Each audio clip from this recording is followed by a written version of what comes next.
Praise the Lord.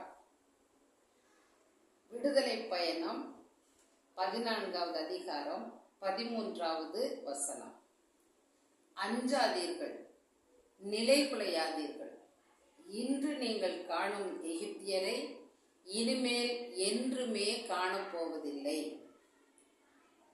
இந்த இறை வார்த்தை நமக்கு எத்தனையோ காரியங்களை வெளிப்படுத்துகின்றன. நாம் பகைவர்களை கண்டு பயப்படுவோம், கடன் கொடுத்தவர்களை கண்டு பயப்படுவோம். நாம் சில வேளைகளில் இப்படி நடந்து விடுமோ அப்படி நடந்து விடுமோ என்று எதையெல்லாம் நினைத்து தடுமாறி நிலை குலைந்து விடுகிறோம். இப்படி தேவையற்ற பயங்கள், தேவையற்ற சிந்தனைகள் சில வேளைகளில் நம்மை நிலை குலைய செய்துவிடும்.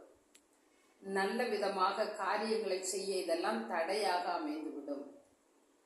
இத்தகைய சூழ்நிலைகளில் இருந்து நம்மை விடுவித்துக் கொள்ள மன தைரியத்தோடு ஆண்டவர் சொன்னது போல அஞ்சாதீர்கள், நிலை குலையாதீர்கள், ஒரே சமமான ஒரு நிலையில் இருந்து அன்றாட வாழ்வை நாம் வாழ்வதற்கு அருள் கேட்டு இப்பொழுது ஜெபிப்போமா?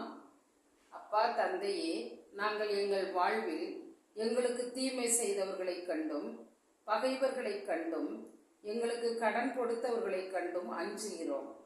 தடுமாறி நிலை குலைந்து விடுகிறோம்.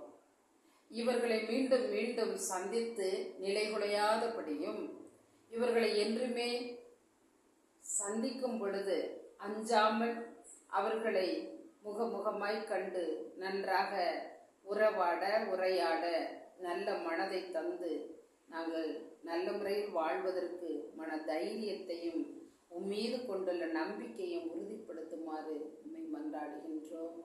Amen. Thank you. God bless you all.